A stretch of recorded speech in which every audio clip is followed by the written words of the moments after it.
What else? I guess evangelize stands out. Okay, evangelize, evangelism, that's gotta be an important part of missions. Send out. They're sent out.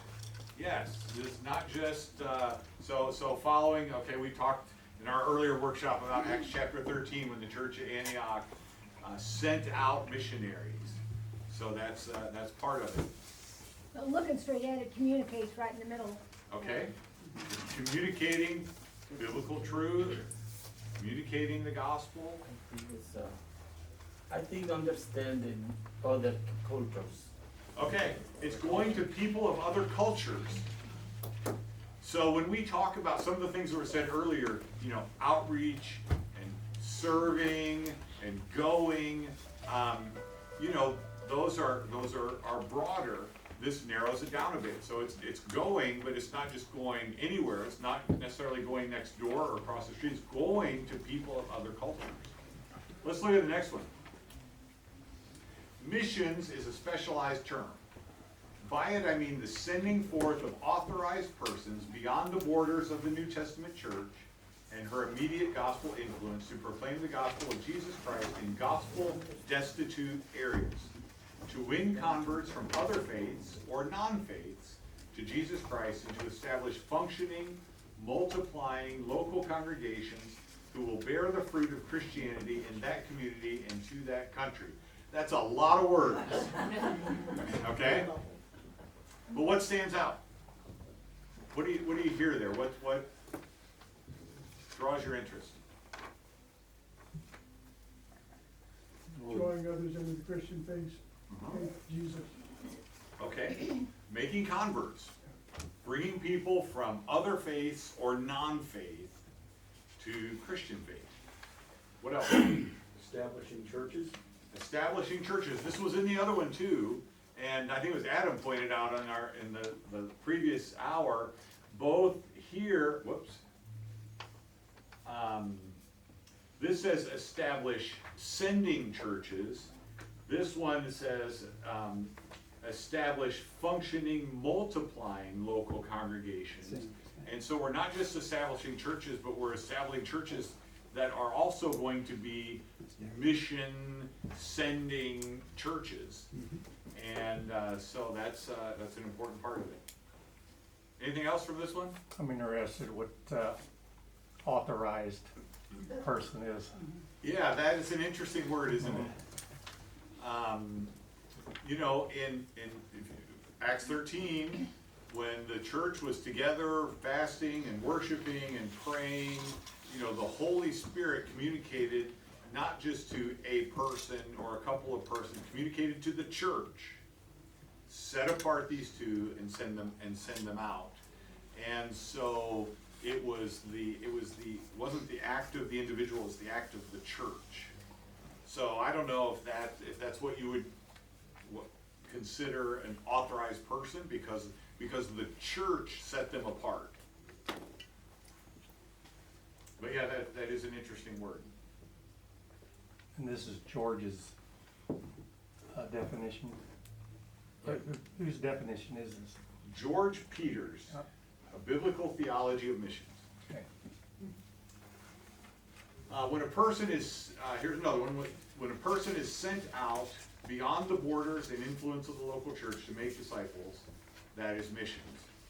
So again, that's kind of in common with some of the other definitions, that it's going beyond the local church. And then I thought this is interesting. Evangelism is the church growing where it is. Missions is the church going where it isn't. So, I'm a simple guy. I like simple words, and so I kind of am drawn to this because it has the same emphasis as the previous definitions with a lot less words, and easier for me to understand and remember.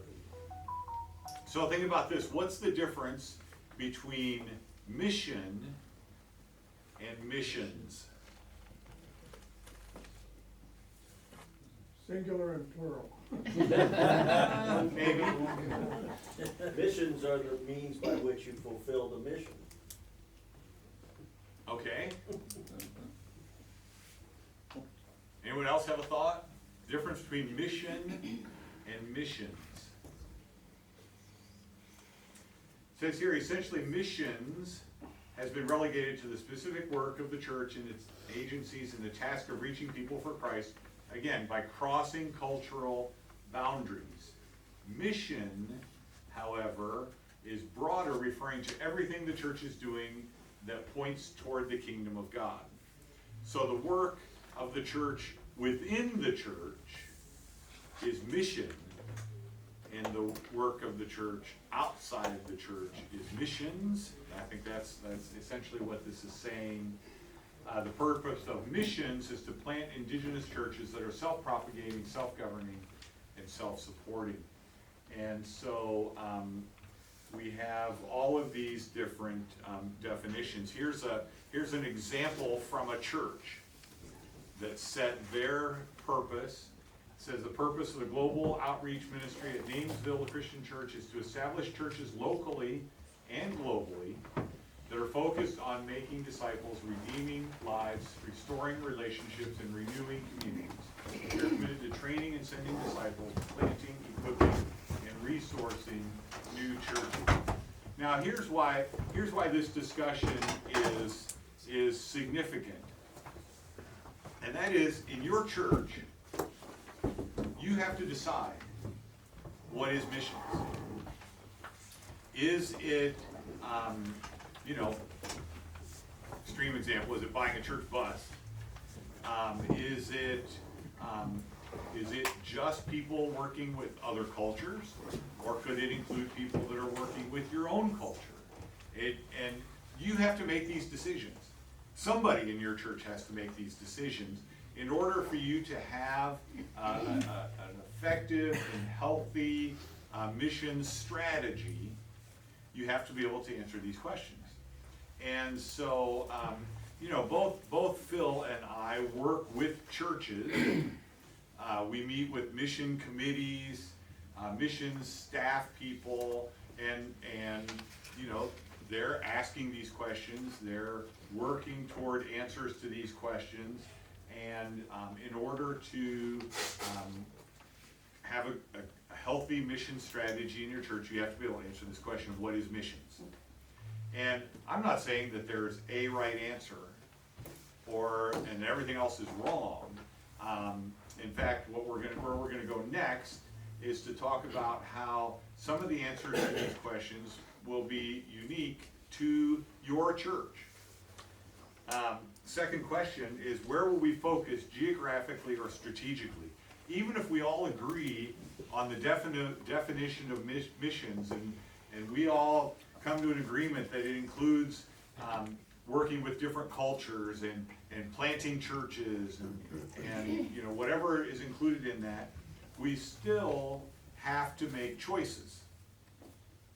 Because even if you walk downstairs today and walk through the lobby, there's, 6 or 8 or 10 mission organizations represented down there, and they're probably all doing good work.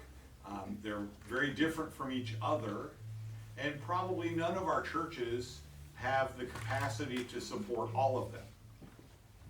So we have to make choices. Where are we going to focus geographically or strategically?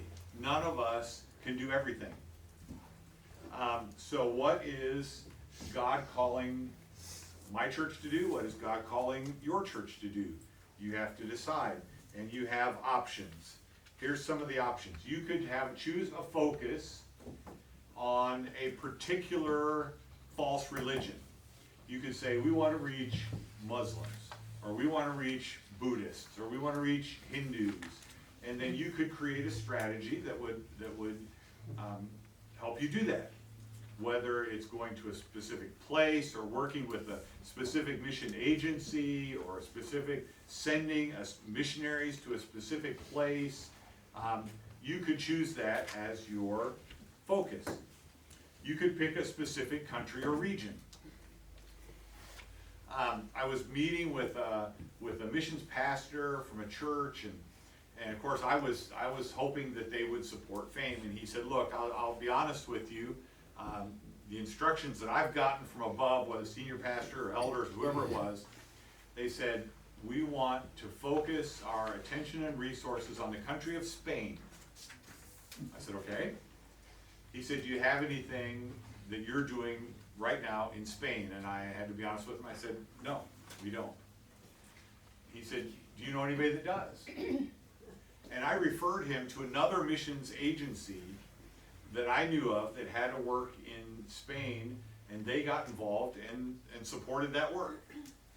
And when I saw the president of that missions organization, he came up to me and said, dude, how did you do that? You know, and he said, you're supposed to be raising support for fame, and you're referring them to me. And I said, hey, it's all for the kingdom, you know.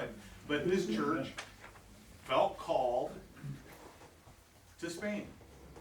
And so great. So you could pick a specific country or place. You could pick a specific need. So FAME is a medical missions organization. So we work in places where they don't have adequate health care. And so much of the developing world, we're in about 50 countries, and we work with either missionaries or indigenous churches who are trying to meet the healthcare need and to use that as part of their strategy for evangelism and church planting. So it's meeting a specific need. I had a guy come into my office that I'd never met before. He was from India, and he said, you know, before you were at FAME, you know, I came and made a request, and FAME bought me a van that I outfitted as a mobile medical clinic, and we used that to go out to remote places and villages and stuff in India, and we used that van to start 60 new churches by meeting a need. And of course, the next thing he told me is that van's now worn out, we need another one. And how can I say no? I mean, if they use the first one to plant 60 churches, how can I say no? So you could choose to focus your missions efforts to meet a specific need. It could be healthcare, it could be disaster relief, it could be, you know, any human trafficking, any number of things. You could choose a specific unreached people group. There are you know, publications that list all of the unreached people groups. I think they define that as less than 2% Christian. Mm-hmm. Any people group that's less than 2% Christian is defined as being unreached. So you could choose a group. Now, there are unreached people groups made up primarily of immigrants here in the U.S. That's right. So, you know, cross-cultural doesn't have to be even in another country. Unreached people groups doesn't have to be in another country, but you could choose an unreached people group. You could choose to focus on leadership training for national workers. You know, it's great that we send American missionaries to work in other places, but some people want to focus on, you know, instead of using American workers, let's use national workers. And you could focus on leadership training for national workers in their own place. You could adopt something specific. In our case, sometimes the church will adopt a project. They'll raise money and they'll pay for the construction of a new medical clinic, and they just adopt that as a project. You know, PBT. You know, people adopt a translation. You know, a new translation that people have never had the Bible before, and the church might raise funds to pay for a new translation. So you could adopt a particular kind of work. You could choose to focus your efforts in the 1040 window. So it's geographically south of the equator, across North Africa and in India, Southern Asia. The 1040 window is known for having a lot of unreached people groups, very low numbers of Christians and churches, and some people say, okay, we're going to focus our effort on that geographic area. You could focus on raising up workers. Some churches do a great job of raising up people from their church to send out as missionaries. You could focus on that. You could focus on prayer. So there's lots of options, and you don't have to just pick one of these. You could come up with some unique combination. You could say, okay, we're gonna focus on, Muslim areas in this specific country, and we're going to use this means to reach them. So you can come up with any unique combination of any of these things to define your focus.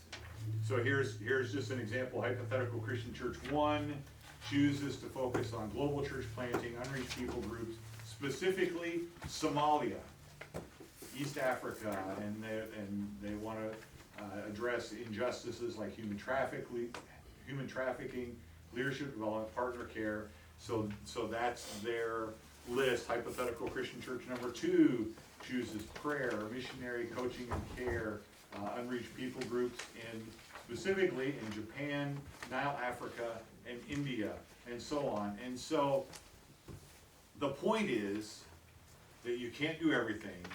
You have to discover a focus. You have to determine what we're going to do and where and how and what is God calling your church to do, because you can't do it all. None of us can. Even if you find the largest church with the largest missions budget you can imagine, they can't do it all. And so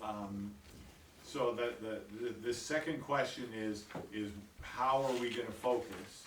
And then that helps you answer the rest of the questions that Phil's going to come up and address. So, thank you.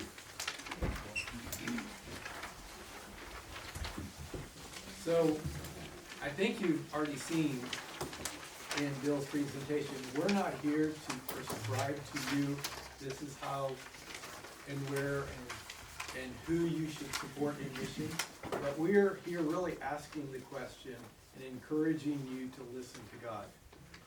At Pioneer Bible, our number one strategy is prayer. If you've been here before, I know Roger Storms, who's also on the same team with me, and Kevin Dooley has been here. I passed out a couple of books written by our President Greg Pruitt about extreme prayer and extraordinary hearing. And I say that because we really want you to listen to God. I know that when our church was going through this process, it was a 2 or 3 year period of time that we really wrestled with where God was leading our congregation. Different from the other churches down the street in our fellowship, and that we felt like there were some unique things God was calling us to do. From our unique past to our congregation and to where we're going in the future. My background is that our family were missionaries for 16 years in Africa, and we were sent by one church in Wichita, Kansas. So 100% supported by them, walked this whole path of what we'll talk about, good, healthy missionary care for us and being sent out. And then when our work was wrapped up and we were leaving, I came back to be the missions pastor of the church. They'd never had a missions pastor before. They said, write your own job description and tell us what you need to do. And that was fun. I had the conversation with the leadership about, how to put more emphasis in the global outreach of our church. Did that for 10 years, and in that process, there was 7 churches in Wichita that began partnering with Pioneer Bible to do a project in Nile, Africa. That's the region where the Nile River goes from Egypt all the way down into Uganda. And so we have a project that's in South Sudan and Sudan that our 7 churches work on together. And so that's when I transitioned to Pioneer Bible. I'm still on the missions team of my sending church. As a matter of fact, we have a meeting this Sunday at 4 p.m. And, still growing the local outreach as we partner with different missions agencies and as we send out missionaries. So what I want you to understand is, every church needs to be listening to what God is calling you to do and working together with one another. All right? Third question, what kind of missionaries and ministries will you prioritize. And so how are you gonna hit the bullseye? It requires that you have a strategy to get there. When I took over as missions pastor, I began asking the missions team at that time, why do you support, who do you support? Why these ministries, why these missionaries? And I got all sorts of answers. They weren't right or wrong, they were just different. One was, well, we heard this person speak at a conference, we liked their preaching, we thought they had a good ministry, let's support them, you know? And so we started supporting. Others was, somebody in our church was related to this ministry that they'd come from in their previous congregation. When they moved to Wichita, they encouraged us to support them. So that's why we support them. And so you've got to decide, why do you do what you do? We went from supporting nearly 30 different ministries down to about 12 now. And so we went from a shotgun approach to narrowing our focus so that we could see if we're hitting the target or not, what God's called us to do. And that leads to a lot of difficult questions that have to be discussed. And it's really important. I told you it was like a 2-year process for us. And it was, you know, is missions a priority of our church? Let's be honest about it, okay? How many people sitting in the congregation know who we support and why we support? Is it spoken about from the pulpit or the stage? You know, is it integrated into all the ministries of the church? Kids ministry, student ministry, adult ministry, small groups, things like that. Do the staff and elders go on mission trips? You know, what about the budget? What portion of the budget do we give to mission? How's that decided? You know, what do we support and why? Bill was talking about strategy and prioritizing there. You know, how do we select different mission candidates? If somebody comes and says, I want to be a missionary partner of yours. Answering these questions is no easy thing. Discussing it together, you know, we often say, you know, when you go to a church, when you're working on the focus of mission, it needs not just to be the mission team members, but that needs to include the staff and it needs to include the elders, that they're all on the same page and talking about the conversation. So having the questions to answer. And then it's asking and answering this question. Is it on the right, you know, one piece of the pie, or is it on the left, the center of everything that we do, missions? Jesus said, go make disciples of all nations. So is that only for a select group of people to be involved in the church? Now there might be a missions team, and that's only a small group of people, but is everybody in the church called to be a part of the mission of the church? So, you know, are you equipping your kids' ministry, your college age, your students, your women? Is it integrated into worship and media, announcements? And we're trying to move from the right to the left as a congregation so that every ministry in the church is highlighting and growing in missions. And so these and other probing questions will help you discern, you know, what are the priorities concerning your missional endeavor. And I want to be clear, we're not putting down any way that you do missions. I'm always encouraging, let's go from better to best, all right? Or good to better to best, okay? And growing in that, and it's a process that we're working through. Matter of fact, in our congregation, on our missions team, we reevaluate every 3 years. Okay, is God still calling us to this strategy and the partners that we have? We evaluate all of our partners every other year. And they know that. And it's an encouraging conversation because we get to know each other better and they feel like they're a very strong part of our congregation, even though they're serving abroad. So we came up with a grid. This is just one tool we used. We identified different types of ministries like church planning, disciple making, you know, different social and injustices, scripture access or Bible translation, other type of ministries. And we said, you know, is the ministry reaching unreached people groups or are they focused on reaching reached people groups? And is it being led by a member in our church in that ministry, or a non-member, or is it we're supporting an agency? And then we decided, okay, where's gonna be the focus of our strategy? For our congregation, which will probably be very different from yours, we focused basically on number 1 through 8, which is always an unreached people group, focused on church planning, disciple making, some injustice, as long as it's connected to the church. We support members, some non-members, and a few agencies. Priority on members that are sent out by our church. That was our strategy, and it might be very different from yours. But wrestling through that and also deciding, okay, who do we support now? Where do we want our strategy to be in the future, moving towards, and how do we get there? For us, we saw that majority of our support 18 years ago was going to reached people groups, places where there's a strong presence of the gospel in churches and other ministries. And there's nothing wrong with that, but we decided that as workers leave that field, or as those ministries become nationally led, we're going to withdraw that support and emphasis and put it more on unreached people group areas of the world who don't have or little or no access to the gospel. And that's been a process for us. Now I can tell you 70% of the support that we give and our involvement in education is now to unreached people groups with church planning, disciple making focus, and priority on sending members of our church, but we do support non-members and a few agencies. And then the questions about budget. What items are in the budget? Does our budget match up with our vision and our priorities?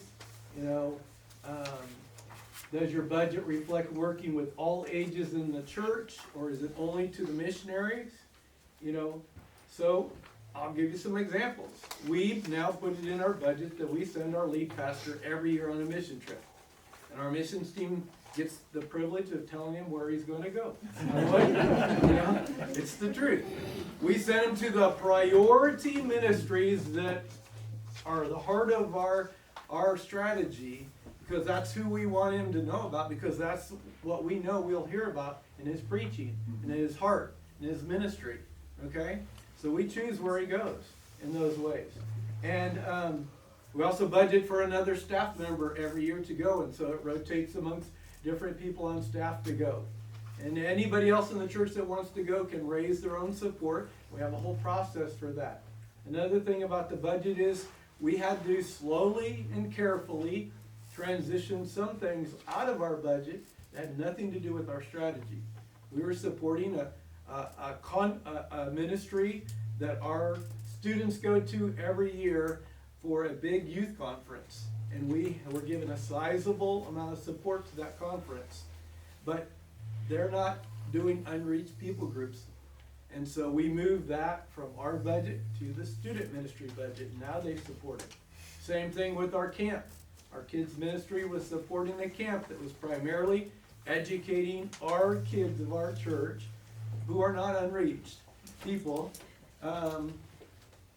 And so we transitioned that to the kids ministry, and that took a couple of years of conversation to take place so that we could get our focus primarily on the strategy of where we are.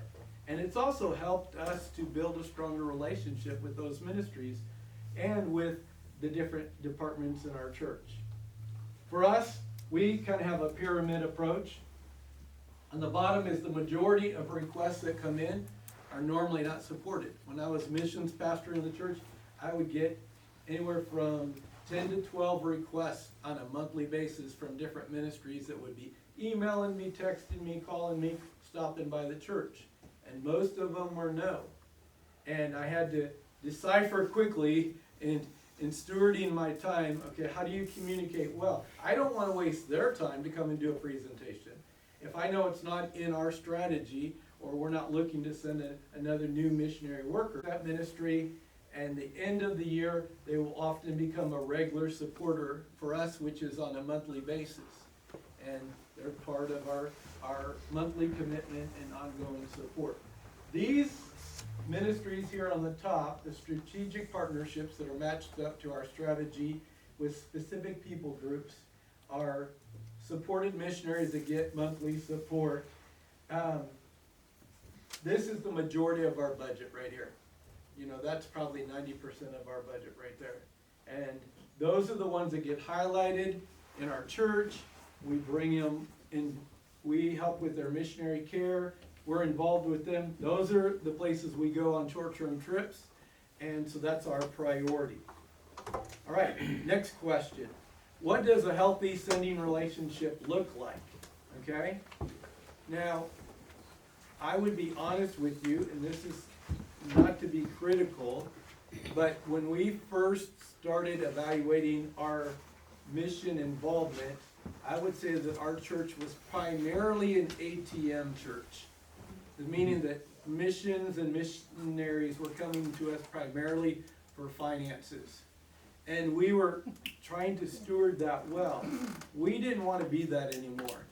We wanted to have a healthy relationship, okay? And so we moved to saying, what's our part in building that relationship? And so we started talking about doing pastoral or missionary member care. What can we do to help care for our workers as they prepare to go, while they're on the field, when they come home? How are we going to improve regular communication with our missionaries and to our congregation? You know, what do we do about prayer support and highlighting prayer needs and building up prayer? What do we do in the event there's a crisis on the field? If there's a conflict, if there's a plague, if there's a death in the family, if there's a death of a worker, do you have a contingency plan in agreement with them? How do you respond to that? You know, what do you do when a missionary decides to retire or their work is completed and they're coming back to the States? Do you get involved in the re-entry process? We brought a couple back that we had supported to Japan for 13 years. And when they came back, he came on staff as our discipleship pastor, and we realized they needed a lot of help with their care, especially their children. So we paid for the counseling and the care for their kids for 2 years, and that really made a difference in the life of their church, or their family. And, you know, we had the privilege of this past January sending that same family now to be church planters in Las Vegas for a new church work there. And went from helping to plant 2 churches in Japan, now planting a church in Las Vegas. But walking that path, there is not a month that goes by that him and I don't have a text or phone conversation about how are things going, what's happening with your kids. You know, taking that interest in the work, okay? And sabbatical support when they need to take some time off to remain healthy. So that's holistic care. And here are some just practices I might throw out there. So how do you implement this idea of getting a missions team involved and getting more of your church involved in the life of mission? One thing is, we found quickly that there's only a handful of people that really want to deal with things like budgeting and strategy and that. You know, there's a lot of other gifts. I remember Alan came to me. He'd been on the missions team for a couple of years, and he came to me and he said, I really don't want to come to these missions meetings because I'm not a person that likes dealing with budgets and tough decisions about who should be supported and not. I would really like to be more involved in prayer. And so we started a prayer ministry for our missionary partners, and Alan was leading that. So thinking about who makes those decisions, and then what are other focus groups maybe in your church you could develop to include others in the church that are maybe not on the missions leadership team. So here's an example of a church.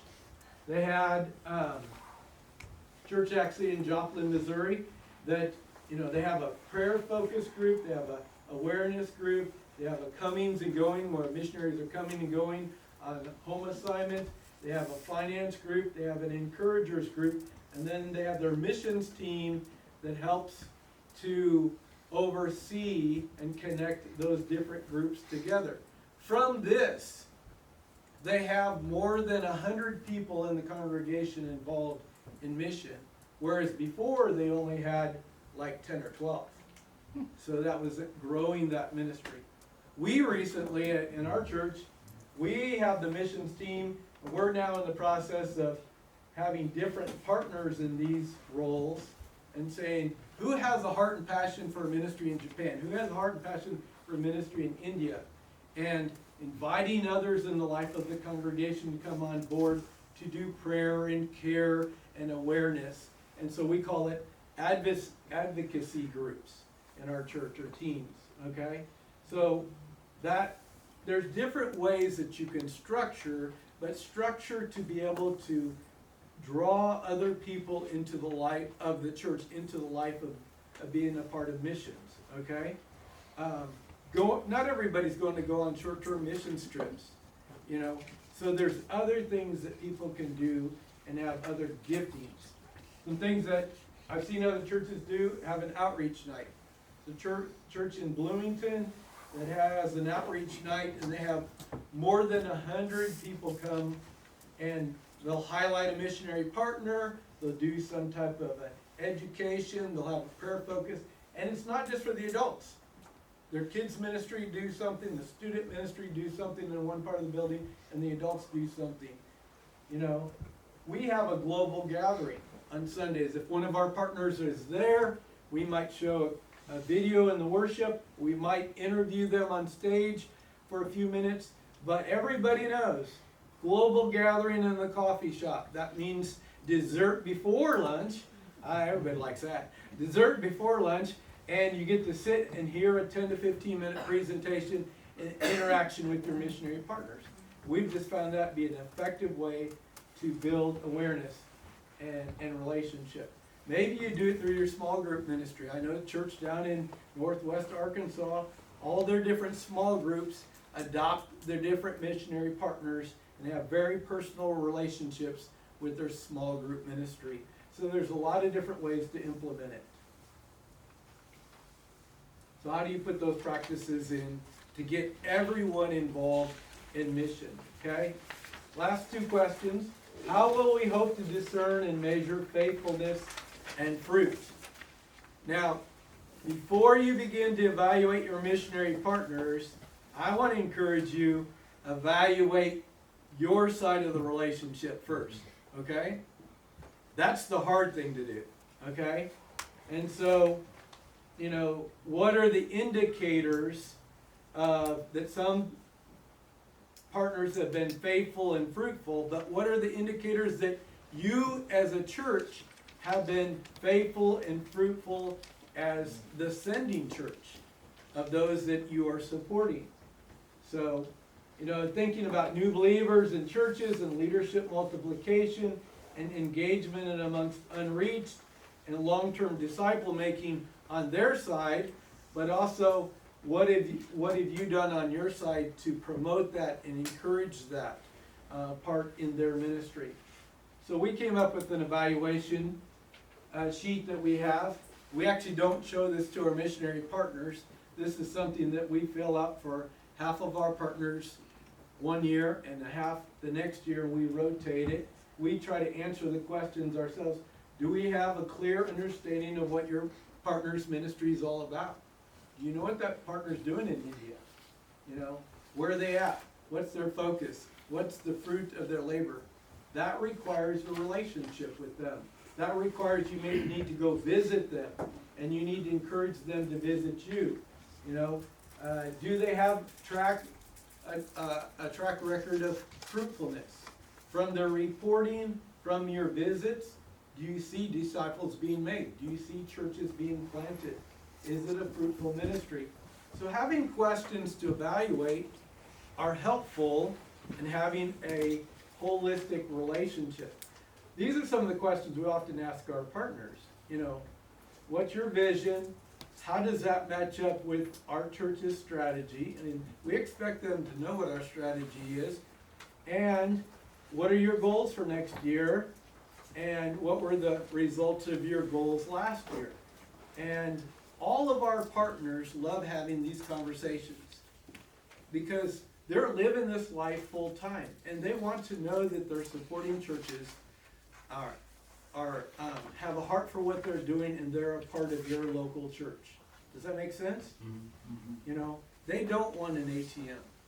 They want a relationship with the church that they know is there for them. I can tell you when my father-in-law died, and I had to make a phone call, you know, to the lead pastor of our church and say, you know, we just got news that my father-in-law had passed away, and my wife and my son need to go back.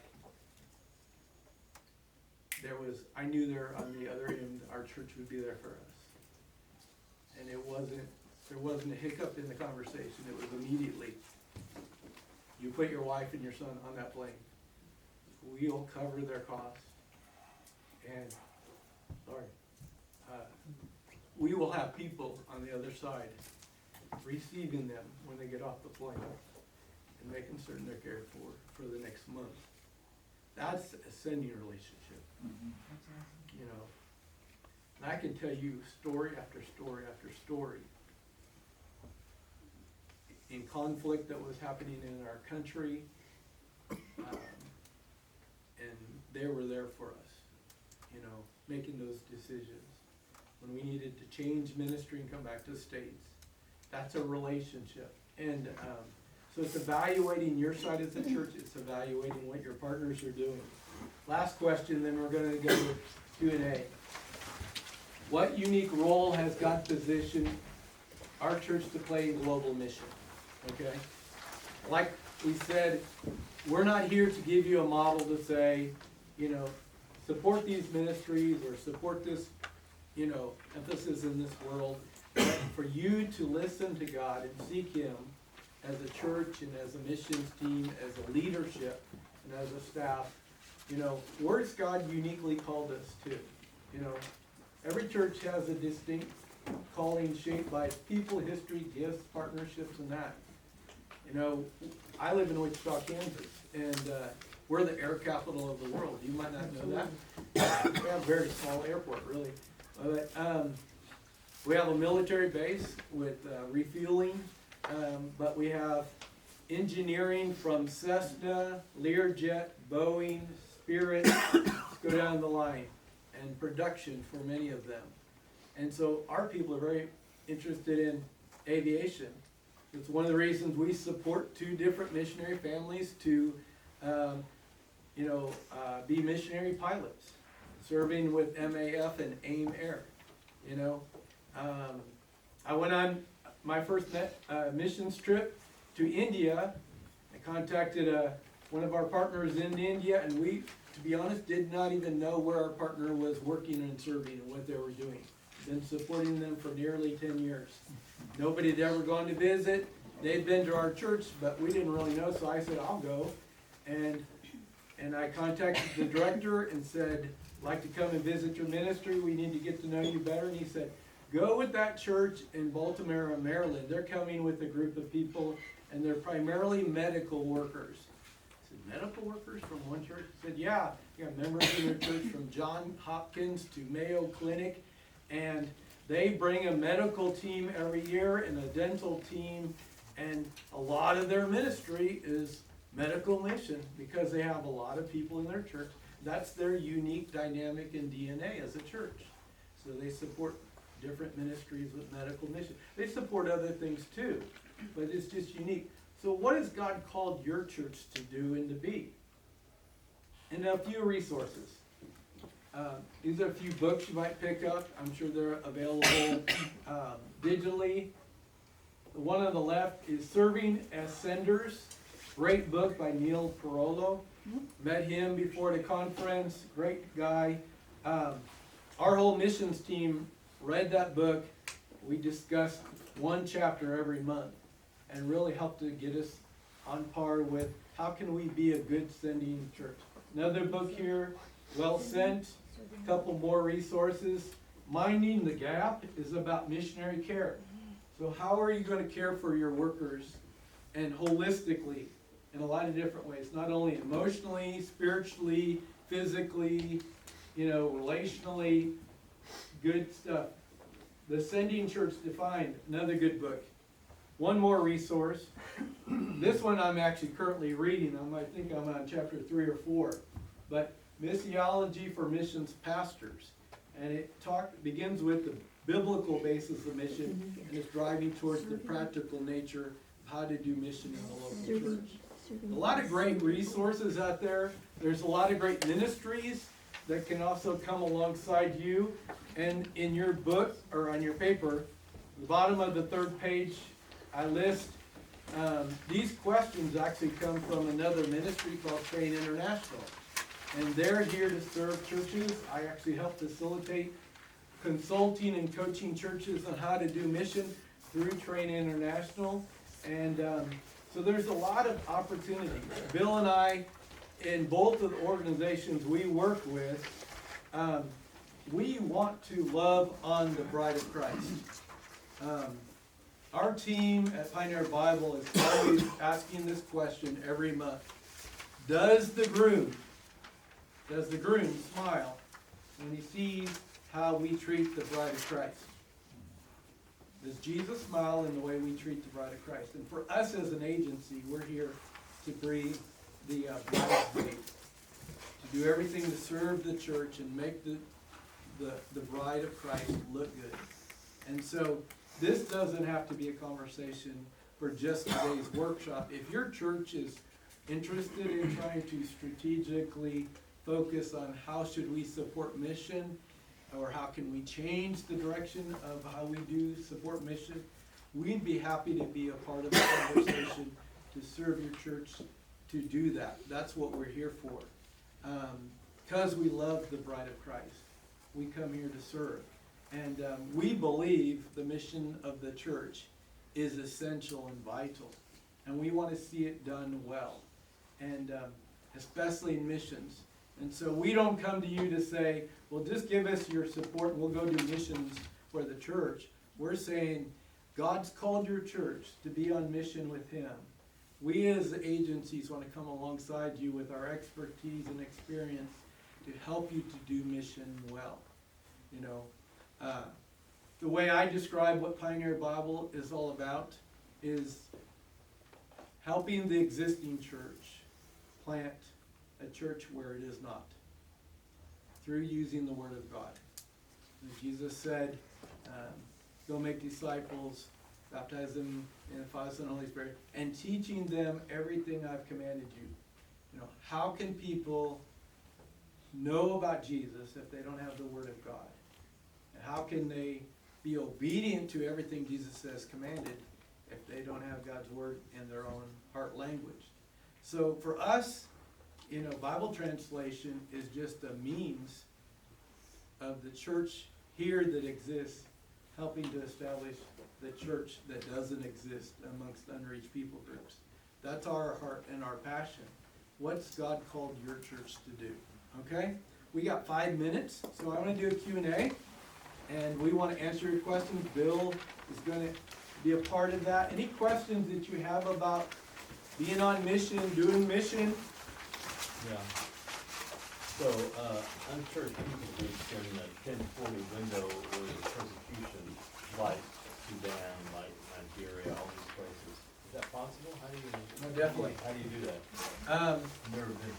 Yeah, so in some places you work through nationals because they're better equipped, and in some places there is not much church, so you send American, Western, and other culture missionaries. Pioneer Bible is not just in America. We're sending people from Brazil, Canada, Poland, Ukraine, and other places to places that they're better fit to serve in, like Ukrainians going to former Soviet Union states, things like that. But you also train them well. I like to think of pioneer mission or frontier mission is like sending our special forces And, I don't say that in any arrogance. We train people very hard up front. It takes years of training. I'm actually leaving tomorrow to go for a sending off service for a couple that I've been training as a training coach for 8 years, to go to a secure location in Asia. It's taken a lot of training and to prepare for that and to develop a business as mission model for them to be able to serve there. And so we train people heavy up front to go to places. One of the places that you mentioned, South Sudan, Sudan. So the Wichita churches that we are a part of, that I serve with, there's 7 churches that began supporting a work in a refugee camp. The people in Sudan had fled because of the conflict into South Sudan refugee camps. One of our workers was asked to come and do literacy work for Samaritan's Purse, in the general Arabic language of the people. So she went to do that, and while she was in a refugee camp, she began to identify that many of these people groups was from a mountainous region in Sudan, and many of them didn't have God's word in their language and were unable to read the Arabic language of the text that had been already translated. And so we began mobilizing workers there and preparing them. Took us about 6-7 years until we got the first workers to be there, but we now have 4 families in Sudan, in a very remote location. And doing multiple language projects, doing business as mission, doing development work. And so God, I will say this, you know, we sometimes use the term closed countries or nations. I don't believe that. That's right. There's nothing closed to the gospel. God is working in places like Iran. You know, there has been a huge movement of the gospel in Iran for more than the last decade, of believers there. And a lot of the places that we often think are difficult locations God is at work.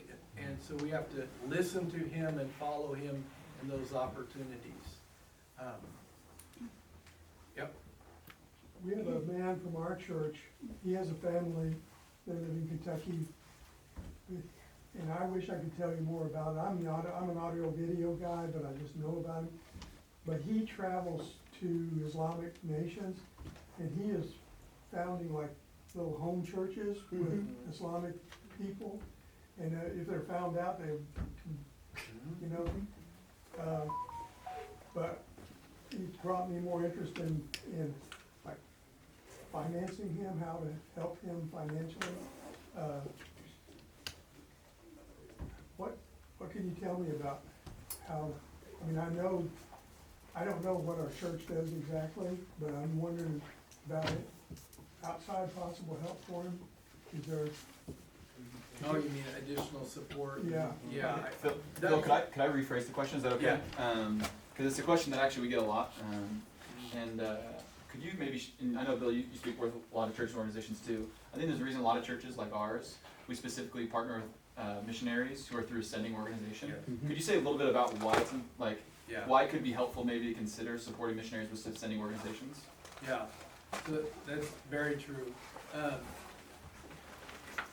There's the sense of sending agencies help to give not only structure and security and training that, but accountability and healthy strategy for how to do missions well. And I'm not questioning the ministry, but we had missionaries that went out on their own and were not willing to work with an agency or that, and we quit supporting that model.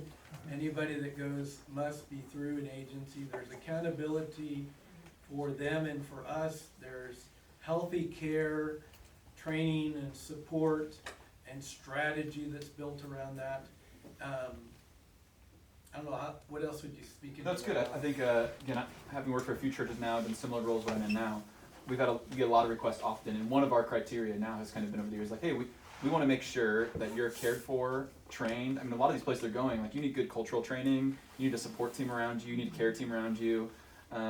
Ministry is hard anywhere you go, especially when you're in a foreign country speaking foreign languages.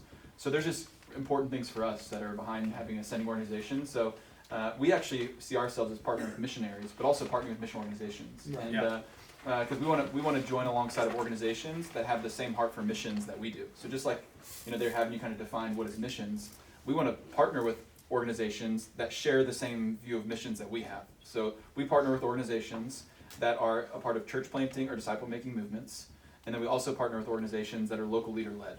So they may have American or Western missionaries, but those American Western missionaries are mostly raising up indigenous leaders. Right. And that's kind of an emphasis for us. We just want to make sure that this is lay leader led. So our 3 core partners, all of them are working on raising up local pastors, local leaders, and they're through organizations that have the same heart for missions that we have. They want to see the gospel preached, then they have the same kind of view we do. So that's just been a criteria for us. It's been really helpful. It also helps us kind of, I don't get as many probably as these guys do, but we get probably 5 to 10 a month of people reaching out to our church saying, hey, would you guys mind supporting us? And it's like, hey, I will put your name down. We'll pray for you at our next mission meeting, but right now we're kind of locked in with where we are, and we don't think you kind of match up with where we're going in the future. That's really good. And one of the things he said there is, one of the challenges in mission support is not building the dependency, an unhealthy dependency. So working towards nationally led ministry that can continue to multiply itself, without, when the mission support is gone or cut off by the government, can it continue to multiply itself? And, that's another element we could get a lot into. Great question. Sorry, Anybody else? if you don't mind, maybe one more question, yeah, and then I'll... Is there anyone who can get a copy of the presentation? I can't give you a copy of the presentation, but I can go back and, well, that's not true. Video, right? You, my email's on the bottom. I'll email it to you. Awesome. Okay? Yep. Yeah, We'll have a video as well too, but if you want the actual PowerPoint, then you can Yeah. get directly with Phil. yeah. Let me say this as we wrap up. So, one, thank you all for coming and spending time. I know they didn't talk a ton about what they do. I'd encourage you to do that. Pioneers on the front edge of making sure the gospel is in people's language, and it's such an important thing. We've seen the front end of that many times in church. Bill and I have bumped shoulders working certain projects in Kenya together, or in similar areas of Kenya. And there's a lot of mission partners downstairs as well. All of your churches God has planted your churches where they are, and you're called to reach your community. But we also know that all of us have been called to be part of the mission of God, which is to see the gospel preached, taught, and raised up disciple makers here to the ends of the earth. And there's a lot of partners downstairs that will help you with that, do that well. If anything, actually, we have a young couple in the room right now that are currently in the process of stepping on the mission field as missionaries. So if you haven't met Zane and Lydia, right, sorry? Yes, okay. They're actually getting ready to step on the mission field as missionaries in Africa. And there's partners like that downstairs that would love to talk with you about their heart, what they feel called to do, and how it could come alongside your church. So we as a church too, we have a very similar model, philosophy, as you were hearing them share. It's really helpful to us. We take short-term trips, but we have a reason that we take short-term trips. We say we want to take short-term mission trips because we believe if you go and see the church in a cross-cultural setting, you'll come home on mission. We want to raise up everyday missionaries in Decatur. And one of the ways we can do that is having people see what it looks like to be a missionary in another part of the world. See how the church has been in Africa longer than any of us have been alive. That's right. So we can learn from the church in Africa, and we can learn from the church in the Dominican Republic, and we can come home on mission with a purpose. So I think what they're talking about is so helpful, and I'd go glean some more from them. So please go enjoy your break time. You have about 30 minutes of break before the next session. So please go talk to some partner organizations, get some food.